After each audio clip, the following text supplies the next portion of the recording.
Hey, it's Jeff here, your YouTube reviewer of New England brews.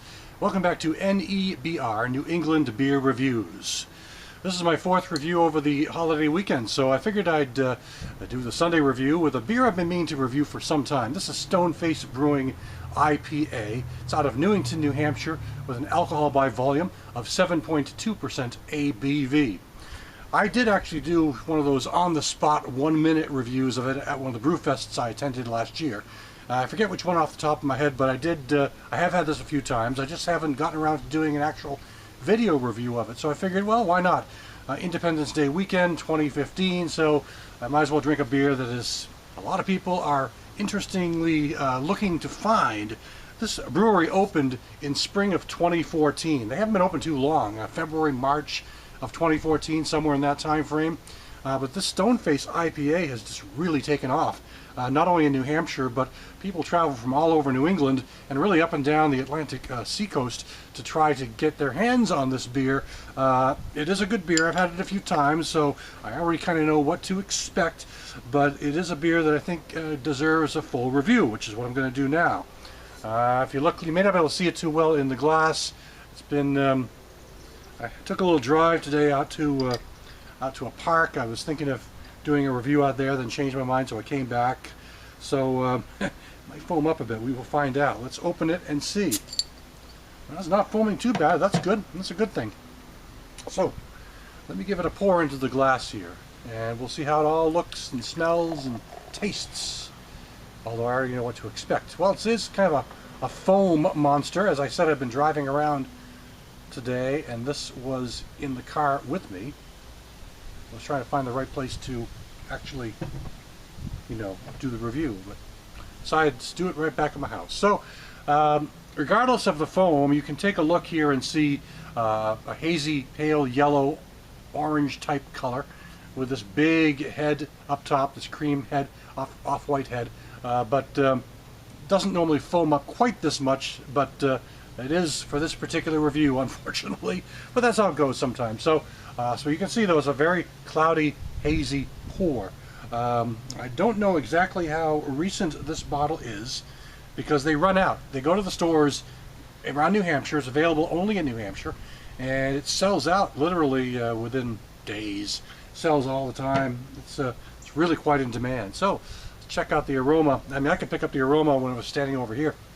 So picking up a nice, I'm getting that German malt character to start, a bit of a caramel German malt character to start, but that's the start, because it does not take long for those spicy, floral, and citrus hops to kick in.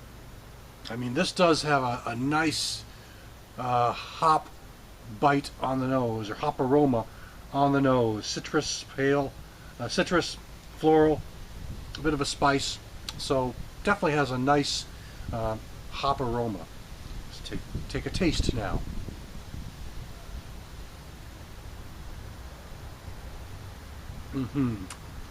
Such a smooth beer. The body is definitely in the medium, probably better than medium range. Almost kind of chewy. Very smooth, though. It's definitely got a almost creamy, smooth texture to it.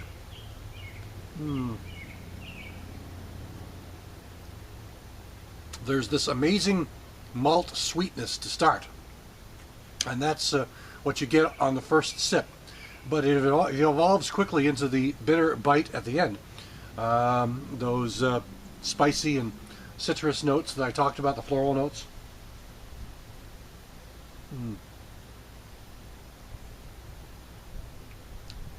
Really easy drinking beer.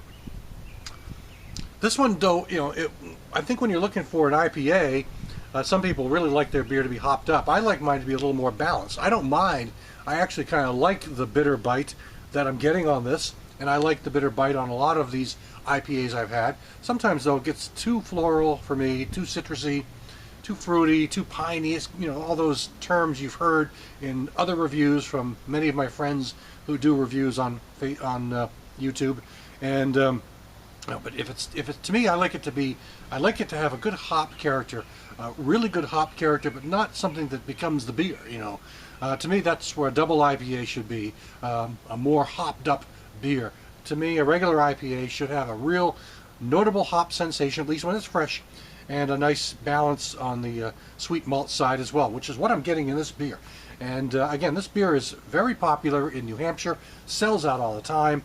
It's becoming more popular around New England, although it's only sold in New Hampshire. And a lot of people are beginning to like this one. And I really think it's a really excellent beer. So I don't know if Stoneface is going to take that leap and try to begin selling their beers outside of the state, because then the licensing laws change. New Hampshire's licensing laws a couple of years ago allowed a lot of these smaller breweries to open up, these nano breweries that brew 2,000 barrels or less per year.